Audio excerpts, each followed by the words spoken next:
I would like to open this event by recognizing that McGill University is on land which long served as a site of meeting and exchange amongst Indigenous peoples, including the Haudenosaunee and Anishinaabe nations. We acknowledge and thank the diverse Indigenous people whose presence have enriched this territory on which peoples of the world now gather. Avant de donner le coup d'envoi à cet événement, permettez-moi de souligner que l'Université McGill est située sur un territoire qui a longtemps été un lieu de rencontre et d'échange pour les peuples autochtones, notamment pour les nations Haudenosaunee et Anishinaabe.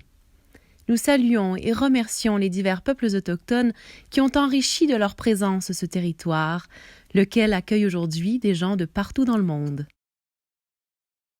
Hello and welcome to today's event. To begin, we would like to acknowledge that McGill University stands upon the unceded traditional territories of Indigenous peoples, namely the Haudenosaunee Confederacy, who are also known as the Guardians of the Eastern Door, and Anishinaabe nations. The territory that the campus actually occupies has long acted as a site of meeting and exchange amongst the Keni and Kahaka peoples. I myself am calling in from the territory of Musqueam, Tsleil-Waututh, and Squamish peoples in Vancouver, BC.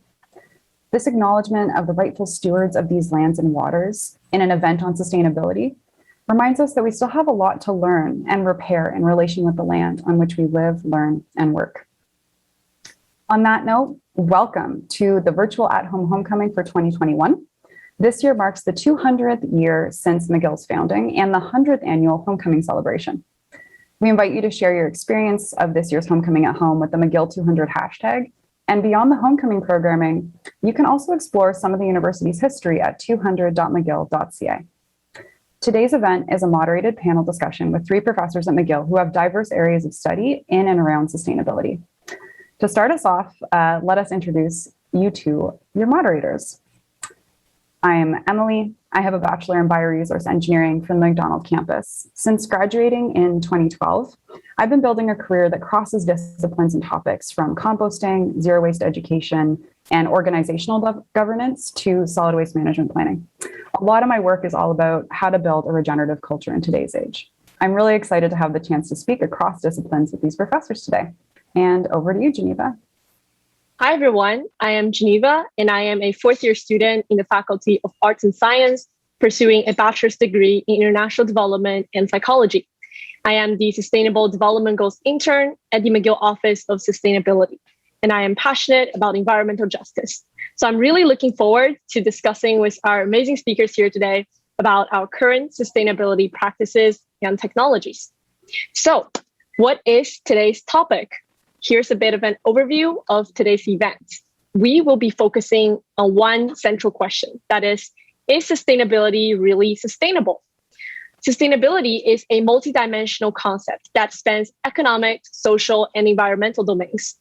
Nowadays, with intersecting crises causing a lack of faith in commonly adopted sustainable and environmental practices, we face significant challenges to upgrade our understanding of what sustainability really is. So our move towards a new version of sustainability requires innovations from across international and national law, urban planning and transport, supply chain management, and individual lifestyles, just to name a few. So in today's conversation, 3 professors from the faculties of science, engineering, and agricultural and environmental sciences will explore these commonly recognized sustainable practices, which often involve significant trade-offs. By applying a holistic lens to sustainability, they will critically examine these existing practices, analyze their trade-offs, offer solutions to make them truly sustainable, and inform how we, as individual citizens, can be involved in these solutions. So in today's program, we'll have short introductions of each professor, followed by a moderated Q&A. The event is 45 minutes. So now onto our introductions. Each panelist will be sharing a little bit about their motivation for their work and the focus of their research. And we will start with Professor Kevin Meynell. Professor Kevin Meynell is an associate professor jointly appointed in the Department of Geography and Byler School of Environment. He co-leads the McGill Sustainable Systems Initiative Adapting Urban Environments for the Future theme, an interdisciplinary team examining urban sustainability. He holds a PhD in urban planning, and his research examines the role of transport policy, infrastructure, and investment on a variety of environmental, health, and social outcomes, with a specific focus on equity and justice implications of transport systems. Now over to you, Professor Maynell. Great. Hi, everyone. Thanks so much for that introduction, Geneva and Emily.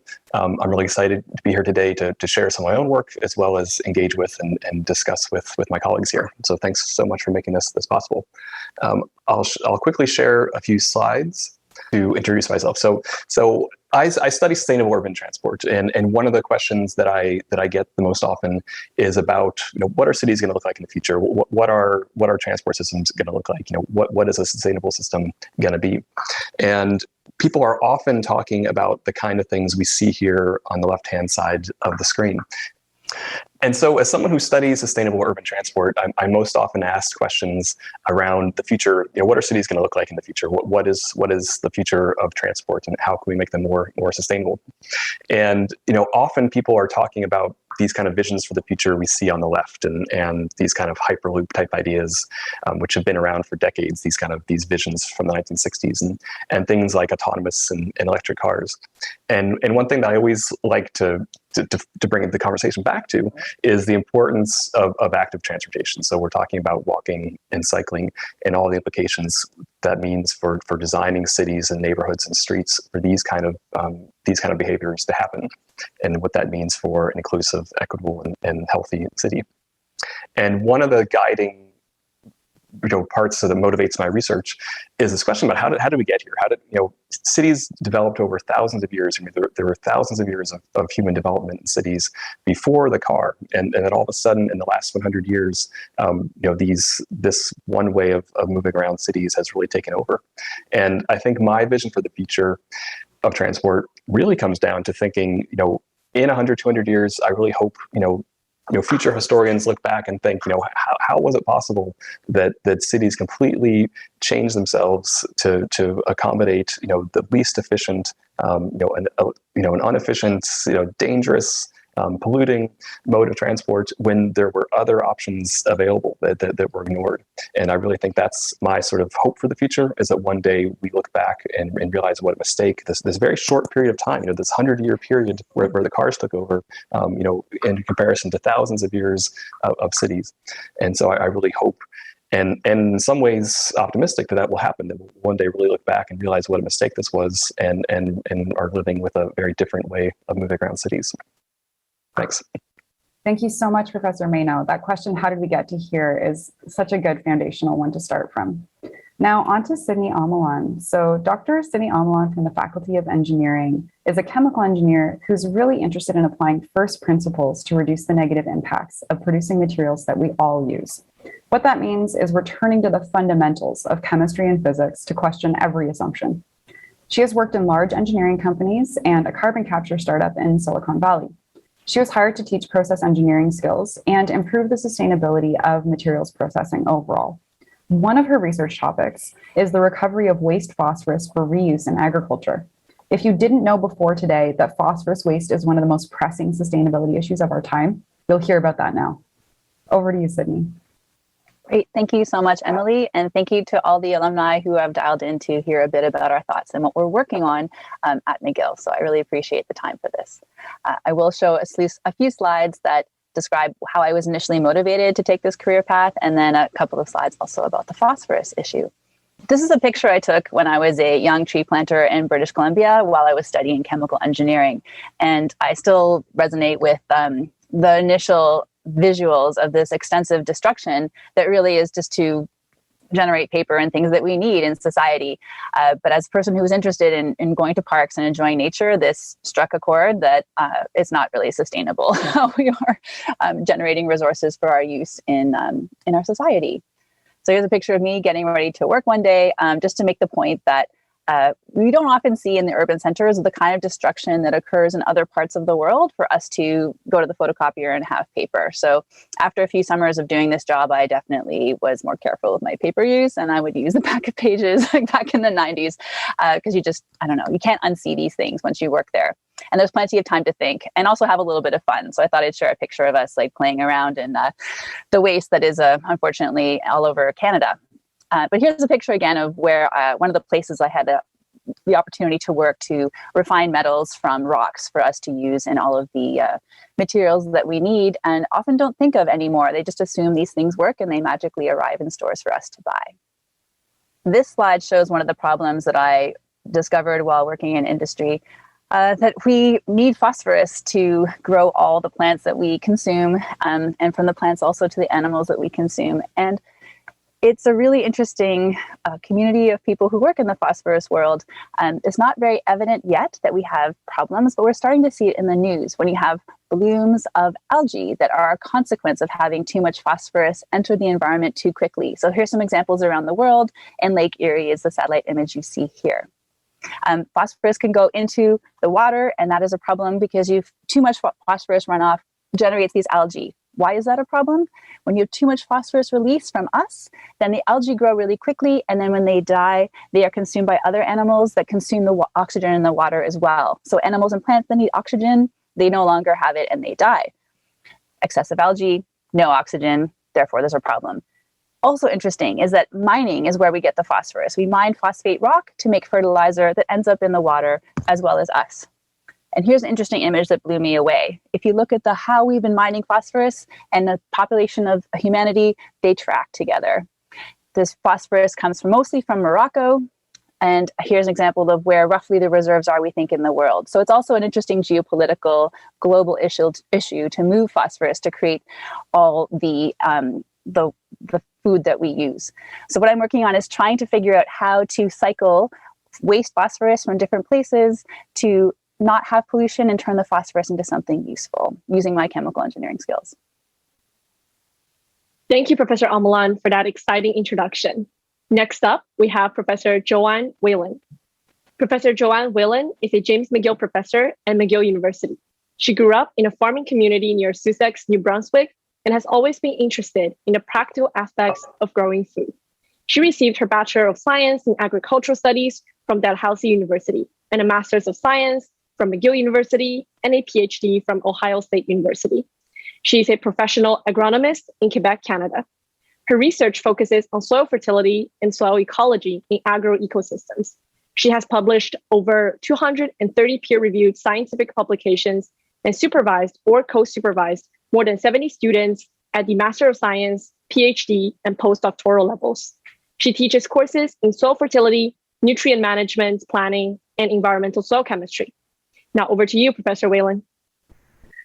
Thank you so much, Geneva, for the great introduction, and to you and Emily also for organizing and coordinating this event. It's a real pleasure to speak with all of the attendees at this year's homecoming about these sustainability issues.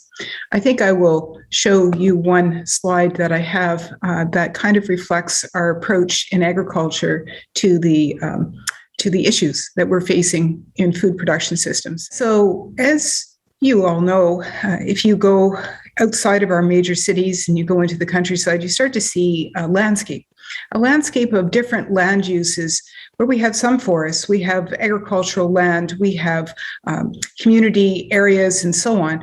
And what our interest is in agriculture is what do we do with the land and how do we manage this land? That is our big conundrum. And of course, in Canada, we have a lot of land to manage. There are over 89 million acres of agricultural land across the country, and that represents over 50% of our total land base. So there are choices to be made about what we do on these pieces of land in terms of how do we cultivate them, what crops are grown, what do we use the harvested crops for, how do we manage them in terms of supplying nutrients and other types of management required to keep pests and weeds and so on under control. And how do we produce the types of food that we want for the consumer that they will find most appropriate, nutritious, and of the highest quality? So we'll be looking forward to talk a little bit about these issues. Now that all the professors have introduced themselves and the focus of their research, our first topic of conversation will be the significance of your domain of research for sustainability. So this time, I guess we'll start with Professor Joanne Whalen. Can you tell us a bit about what kind of crop is a good option for biofuel or bioenergy? And why is biofuel a sustainable or unsustainable solution? Thanks so much, Geneva. That's a fantastic question. As I've told you, we have all of this land in Canada. Over 50% of our land base can be used for agricultural purposes. But there are obviously choices to be made about what we do on that land. And one of the choices that has come up as being important in recent years, especially with a push from the government to have more renewable energy in our fuels, such as we have at least a minimum of 2% biodiesel in our diesel fuels, and we must have a minimum of 5% of bioethanol in our gasoline. And so these materials have to come from someplace, and normally they can come from agricultural lands. We can use oil seeds, which are things that we use to make oil, like canola, which is a made in Canada crop for that purpose. But when we do such a thing, take the canola plant, which we normally would eat, and make it into a fuel, some people will be worried. They would be concerned. They would say, oh, now maybe someone's not going to have enough to eat, or the price will be too high because we've done this. And so in the last decade or so, there's been an awful lot of emphasis on using non-food crops for that purpose. And so we choose more weedy plants that still produce a good amount of oil, but are not going to be a food crop. Another thing that we do is we choose carefully what land those plants should be grown on. We would put them, for instance, on the more marginal lands. So we keep our top quality agricultural land, which is highly productive for the food production, and we use the, let's say, about 10 million acres of land it's a little bit more difficult. It's on hilly slopes. It's rocky. It's perhaps not got perfect drainage and other things. We use that type of land for the production of these crops, which are less demanding, really, in some ways. Many of them are perennial crops as well.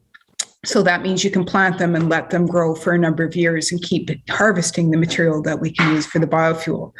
So I hope, Geneva, that gives you some ideas of what we're trying to do to avoid that food versus fuel conflict, and to actually have a good option for us so that we can produce these renewable fuels without compromising the high quality, nutritious food we need for our population.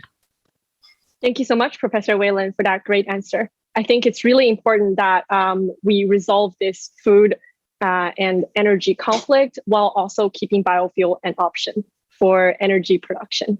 So next up, we have Professor Amalan. Where does phosphorus fertilizer come from, and how is it made? I know you've touched on that a little bit in your introduction, but would you mind expanding on that? And what relevance does the fertilizer have for sustainability? Great, thanks for your question. I honestly didn't know this either until fairly recently. So when we go to the store and buy fertilizer for our lawns or other places where we like to apply it as a professional farmer or just someone who has a garden, it turns out the history of this fertilizer is really intense.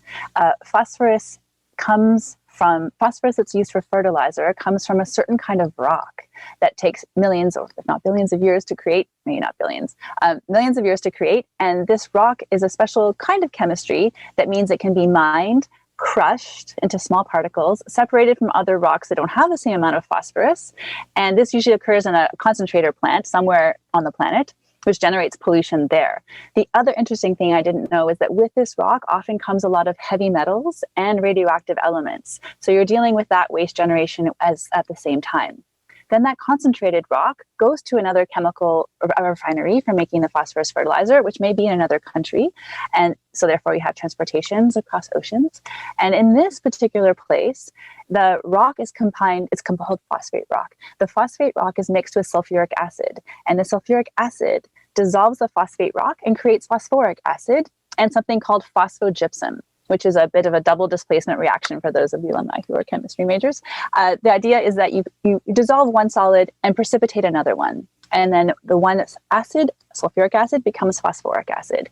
So then you generate a large amount of waste, and this waste may or may not contain some of the radioactivity and some of the heavy metals that go with it. And it usually is stored somewhere for the rest of time. So this phosphogypsum is another byproduct of making phosphoric acid. And then after you have the phosphoric acid, this can be used to create the different phosphorus fertilizers. So there are many steps along the chain to make this fertilizer. So I was surprised that there wasn't as much effort as I would expect to try and recover waste phosphorus to recreate some of these fertilizers that we need from places such as municipal wastewater plants that manage the phosphorus from all of our sewers, for example. So this is something that I'm putting a lot of attention into, to find these point sources of phosphorus that's a waste. So instead of digging it up and then having it go through the fertilizer chain, be used and then considered waste, let's circle some of the waste back and then create some of the fertilizers, and therefore not need to mine as much and create as much other byproducts along the way. Thank you so much, Professor Almoan. This is such an interesting topic, and I can't wait to hear more about it. And then we have Professor Maynol. So Professor Maynol, how is transport an environmental justice issue? And how does electric cars play into this sustainability issue?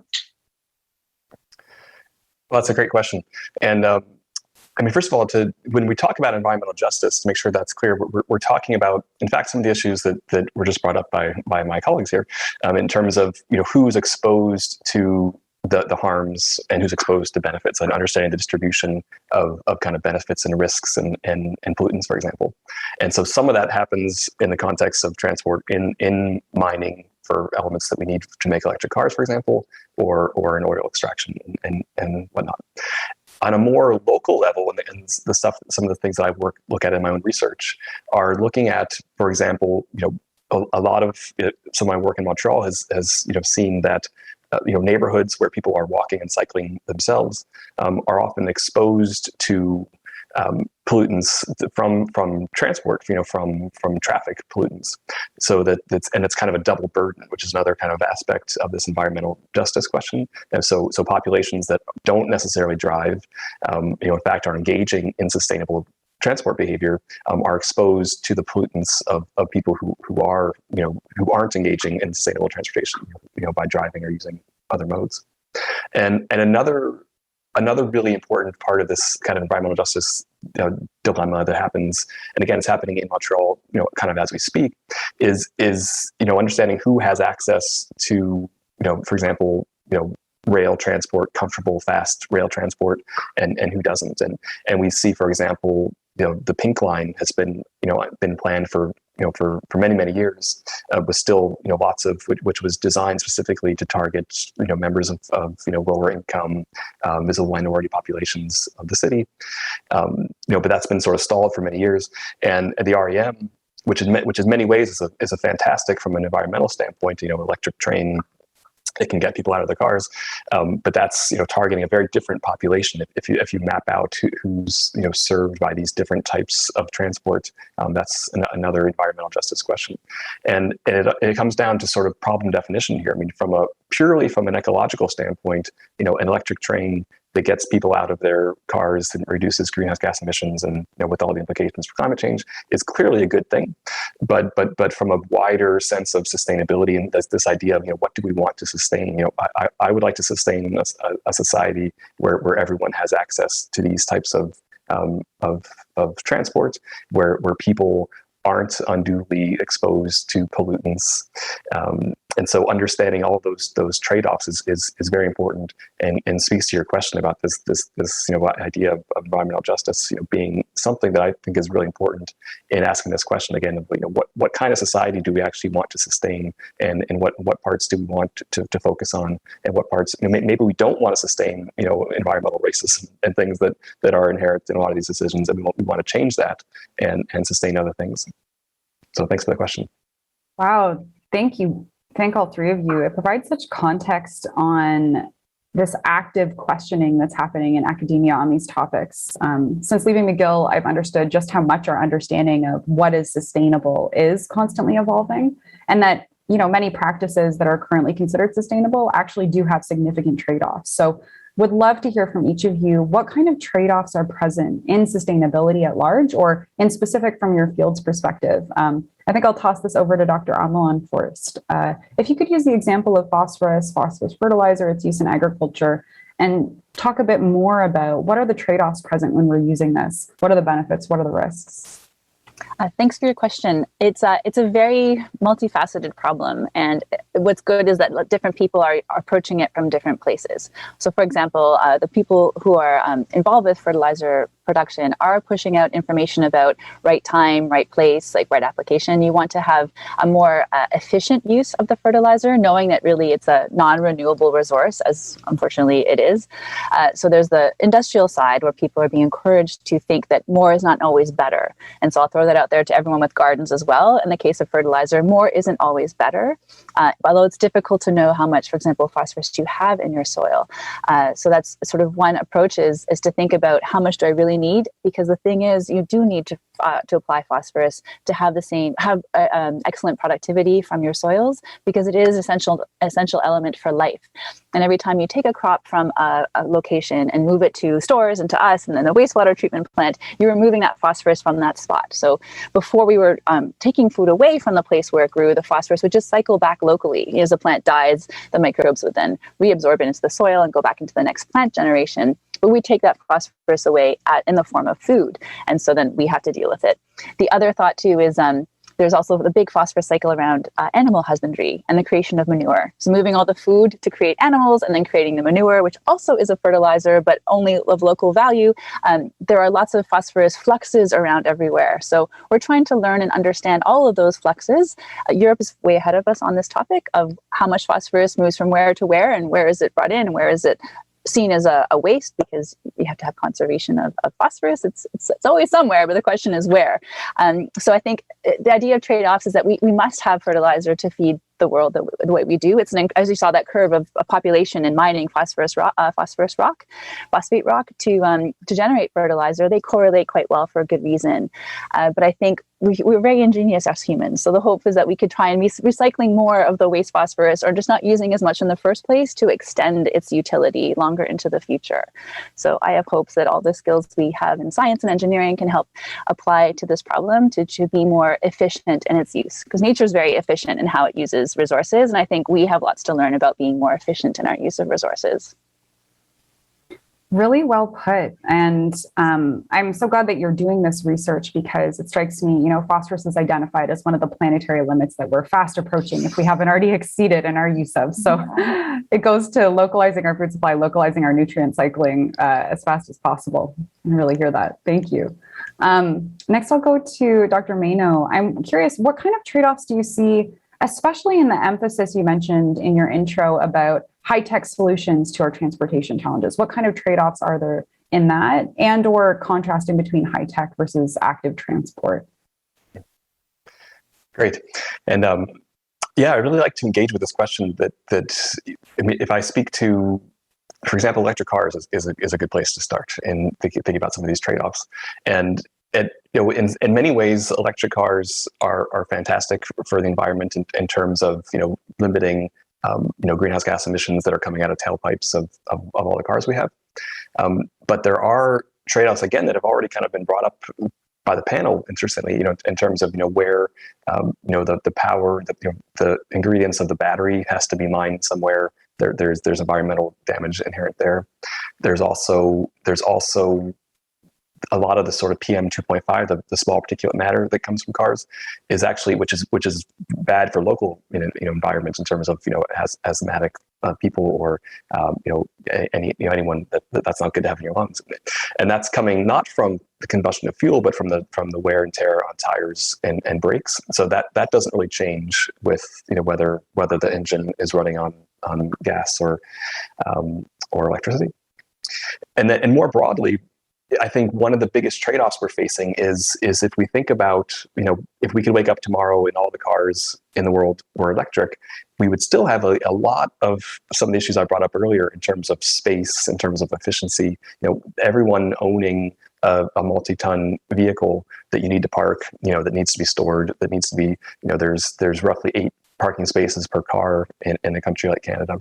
And because believe it or not, cars are basically stay stationary 95% of the time. It's very rare that they're actually doing what they're meant to be doing. And so one of the biggest trade-offs I see is if we kind of go down this road, so to speak, of moving towards electricity in our vehicles, we're really missing the bigger picture here, which is a sort of large scale change of how we allocate space, of what we prioritize in terms of land development, in terms of mixing of land uses, the densities of development, which could have a huge effect on allowing people to get around through active modes. And so I'm very optimistic about electric transport in the case of things like trains and freight, for example, like trips that have to happen. We need to move things around, but I remain skeptical about electric vehicles being a solution to sort of everyday mobility.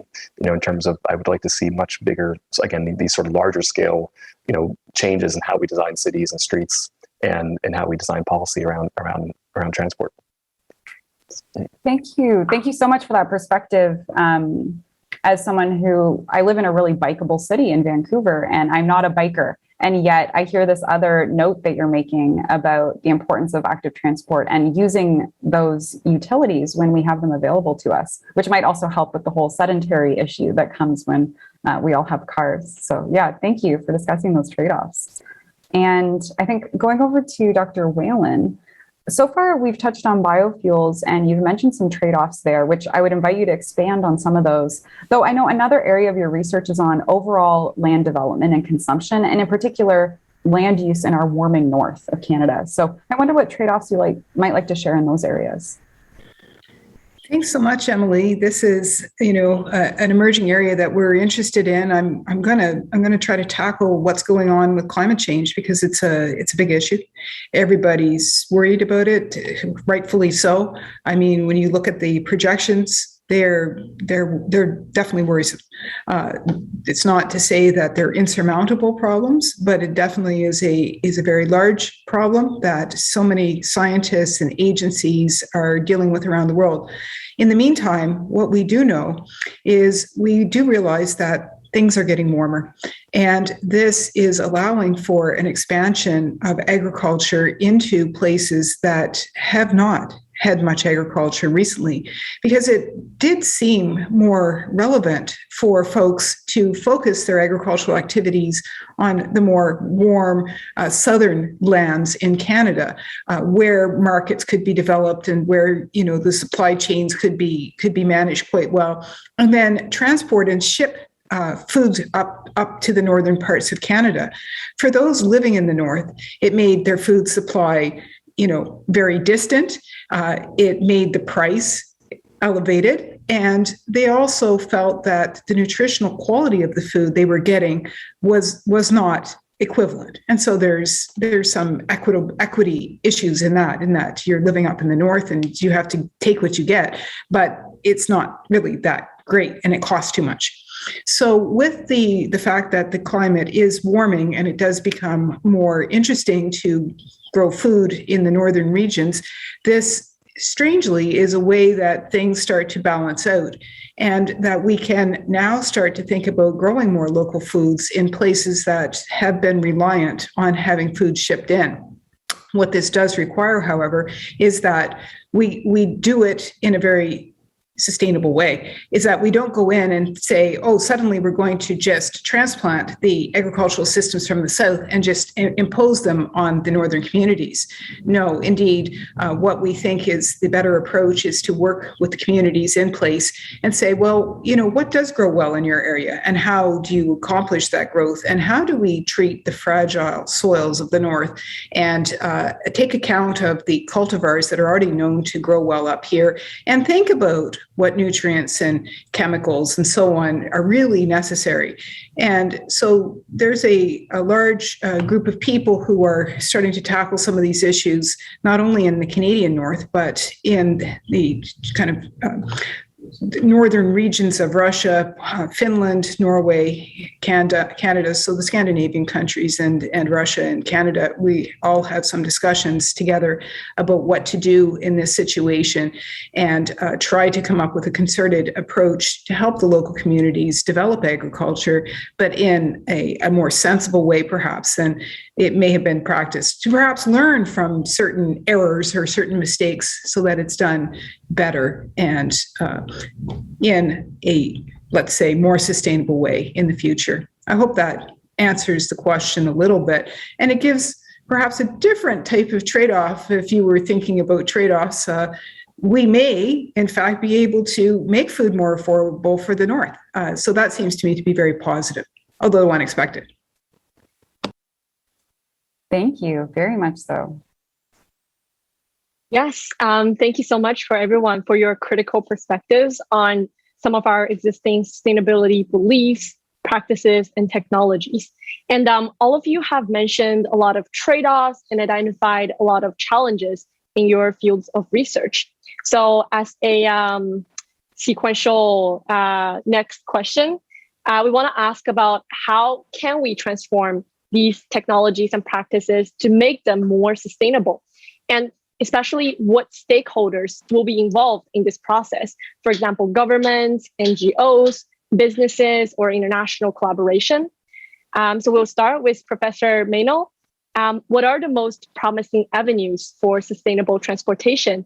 And what are some positive changes in practice and or mindset of the transport industry? Okay, great. I'll try to address this as succinctly as possible. But it's a great question because there's transport, like many of these issues we're talking about here today, are involve so many different groups of people and so many levels of policy.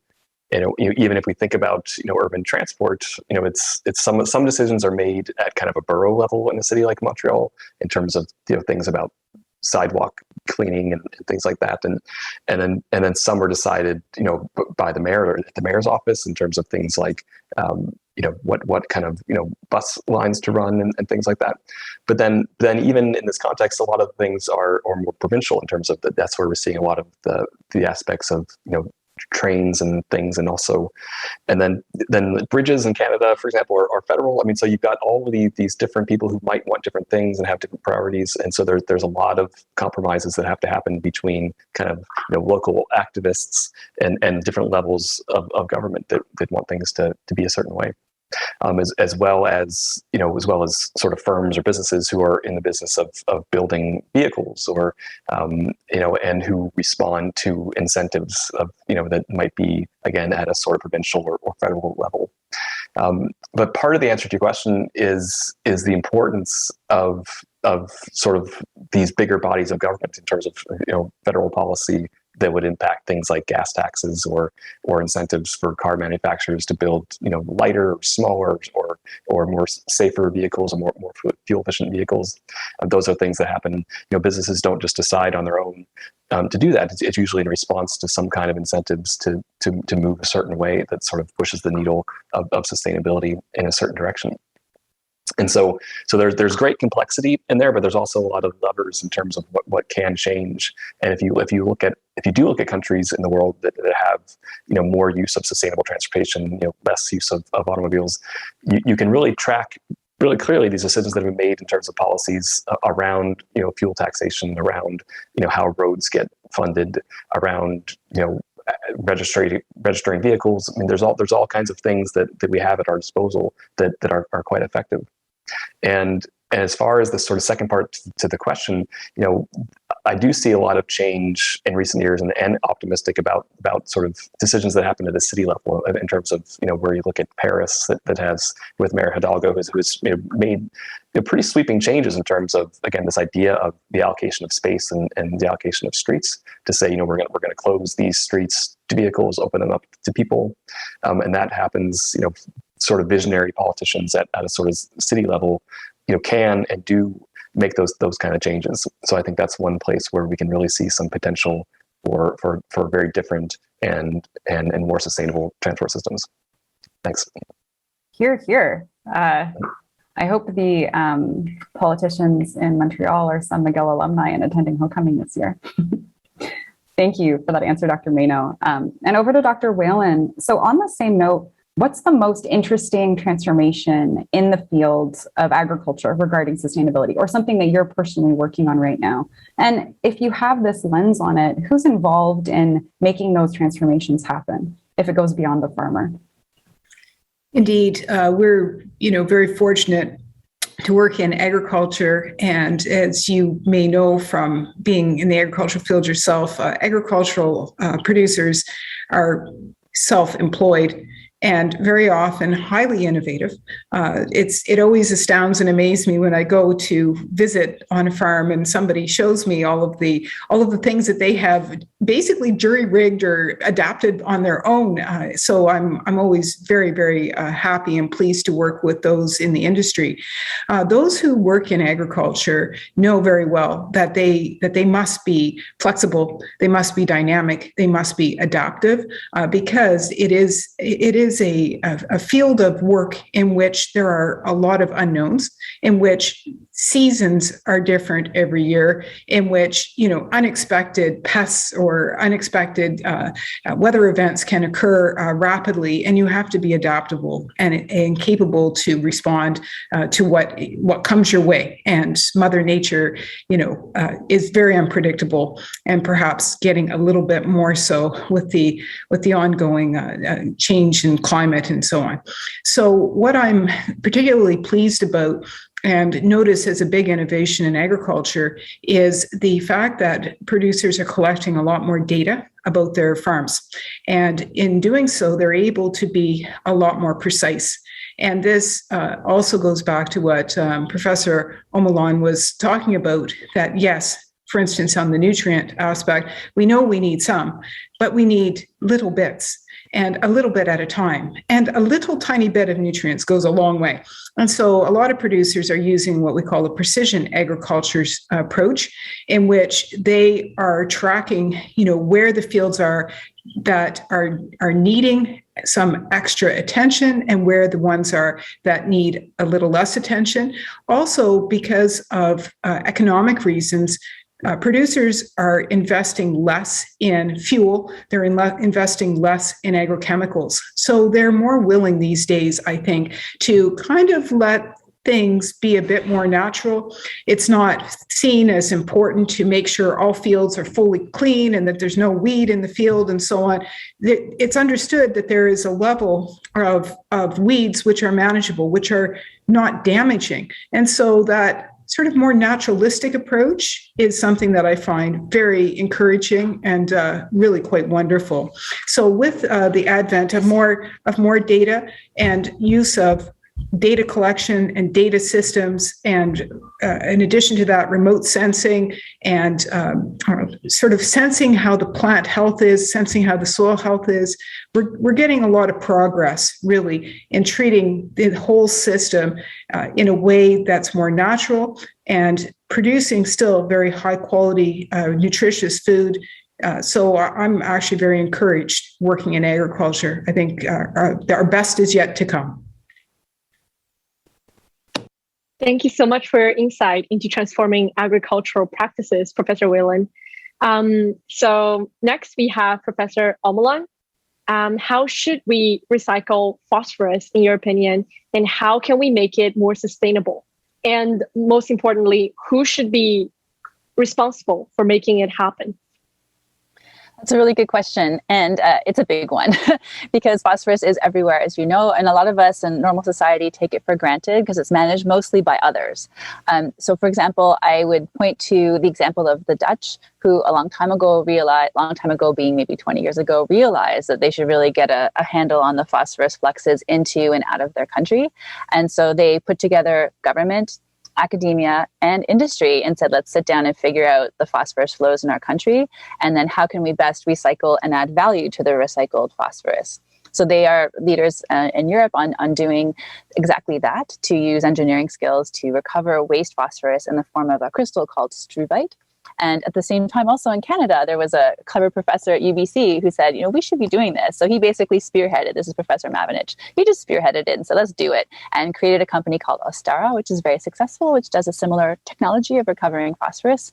And on smaller scales, for example, the city of Kelowna decided to have OcoGrow, which is recovering organic carbon as well as phosphorus from their wastewater plant and providing it to their citizens as a local compostable fertilizer additive to their gardens.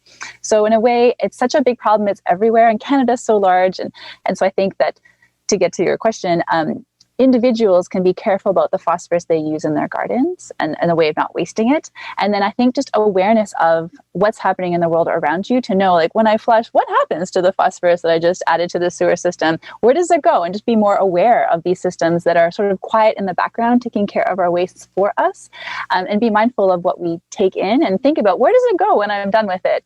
And so I think this is one thing individuals can do, but also on a larger scale, there are a group of people in Ontario and Quebec and across Canada who are working together to try and build together a national system for phosphorus sharing of knowledge, and then working with governments to say, like, can we be first more aware? Can we start to measure what phosphorus is coming and where? And then two, on a municipal level, is usually the best place, I think, to start, because we have concentration of phosphorus in our sewer systems already happening. And the question is, like, where is the interest and, unfortunately, the funding? It will take money to build a new technology to recover our phosphorus. So I think there's political elements, there's industrial elements, there are personal elements involved. So it's a really a multifaceted problem.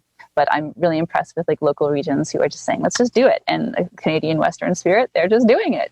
So it's something I think communities can rally around and see what they can do.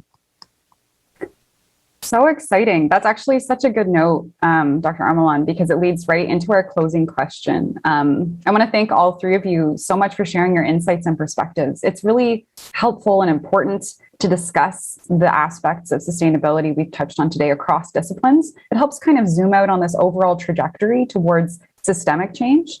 I'm getting that sense of the zoom out that's required to actually see the positive growth and the positive direction that we're headed. So to close out, we'd love to invite each of you to briefly share your thoughts on what are the actions that we as individuals and consumers can take. And if you'd like to share, what do you personally do that helps you manage that inner conflict we have when we're living in largely unsustainable cities, but know we're headed in the right direction? And I'll pass it back over to Dr. Amelon to start us off. Okay, so on an individual basis, I would argue the best thing to do is to become more educated about the products you're buying. Where do they come from? How are they made? And on the other side, think about what you really do need versus what you think you need, but maybe you don't. So one of them is just what do you take in and what do you push out is one. And so education, I think, is the biggest one there, to learn about how things are made and what happens to waste. Two, on a personal level, after seeing the tree planting destruction, I did decide to be more mindful about my personal choices. So I definitely eat less meat in general. And I also didn't buy a car for a really long time. And in California, when I worked there, people were like, how do you live without a car? And I'd say, well, I drink water, I eat food, somehow I'm magically living without a car. So I kind of bucked the culture of, like, I have to be a car owner and just rented on the weekends for a long time. So I think we can make personal decisions thinking about what am I requiring for my life and why, and what are the impacts of those choices. Such a good summary. Dr. Whalen, what would you say to this? Oh, I totally concur with Professor Amelon, because I think education really is the key. Be inquisitive, be curious, ask, consider things, think in a large scale. Yes, this product could be used, but what went into producing that product? Think about the time, the energy, the effort. Sometimes we think about this in the sense of food. We go to the grocery store and we see, a beautiful, let's say, tropical fruit. And we think, oh, I'm so hungry, I should just eat that. But you may even want to delay for a second and think about, how much water was used to produce it, and how much fuel was used to transport it, and how much time and effort went into produce that fruit. And yes, you really should eat the whole thing, not take a bite and kind of chuck the rest of it in the garbage. That's, something that you could think about. And on a personal note, what do? Well, I am lucky enough to have a large enough backyard that I produce a certain portion of my own food at home, including eggs from backyard hens. And so that is very fun. And, it's very sweet. And the kids enjoy it very much too. Oh, that's fantastic. So anyone who lives on the island of Montreal or in Vancouver for that matter, you are allowed backyard chickens. So let's get on that. Thank you, Dr. Whalen. And over to you, Dr. Mena. Great, thanks. Yeah, I agree very much with my colleagues here. I think in terms of there's definitely aspects in one's life in terms of your consumer practices that you can change to have better outcomes. On a slightly more I mean this optimistically, even if it sounds like I'm being somewhat pessimistic for a second here. But to bring up a slightly different perspective, I think for transport, I think it's really important to understand how big these systems are, and not to I applaud folks who are able to live car free, but at the same time, I don't want to sort of blame people who are just kind of doing what they need to get by. I mean, we live in a country. Not necessarily in downtown Montreal, but most of North America it's very difficult to live without a car, and that's not an individual's fault. That's a fault of a whole society who's made all these decisions and built roads and highways and not invested in public transport and not invested in cycling lanes. And so I think it's really important to think about. There's a certain personal responsibility in terms of you can choose which car to buy. You can make these decisions to make sure you're doing what you can. But I want to make sure it's clear that I think these are decisions that governments have to make. These are just in terms of how we price carbon, how we make policies around the design and safety of vehicles. And so it's not simply to blame a person who's just doing what they need to do in order to get to work or to get their family where they need to be, based on this whole large scale land use and street system, which really prioritizes driving over other modes. Thinking about these points about what people can do to make things a bit more sustainable in their communities around them, I was a cyclist, and still am, and for the longest time realized that wow, if I had tire pressure that was inadequate, it was much more work on my legs to get somewhere. So I always learned to keep my tire pressure adequate as a cyclist. And then when I owned a car, I realized the same principles must apply. So I wondered if Professor Mena could comment on the value of keeping your tire pressure in your car tires at the right recommended pressure and how that would affect fuel efficiency for your car. Great point. And one that isn't sort of talked about very much, but it is true that it clearly is more efficient for the engine to move a car that has fully inflated tires than one that doesn't. And it's a small sort of thing that you can do easily do, often for free. I guess sometimes those things cost money now, but it used to be free to pump up the tires on your car. But it's a small thing that you can do and can make a big difference, especially if the millions and millions of car drivers do that could have a sizable impact for sure. Great, thank you. And I think that actually provides a really good synthesis perspective across all three of your answers that yes, individual action is important, partly to help us feel like we're making responsible choices, but this aspect of educating ourselves about the issues and then who's involved in making decisions on those issues and then advocating for the decisions that we want to be made is another part of that individual action, is something I'm hearing. We hope you folks attending at home have enjoyed today's discussion, and I'm grateful to the McGill Alumni Development and Homecoming teams for putting together this event and bringing us together for this conversation. And over to Geneva to close us out. Yeah, we would also like to thank all of our invited professors here today, Professor Manal, Professor Omalan, and Professor Whalen, for sharing all of your great insights into these different fields of sustainable practices. And for all of you watching right now, if you're interested in learning more about our invited speakers' research, here is their contact information. You can reach out to them to ask further questions regarding their research and work.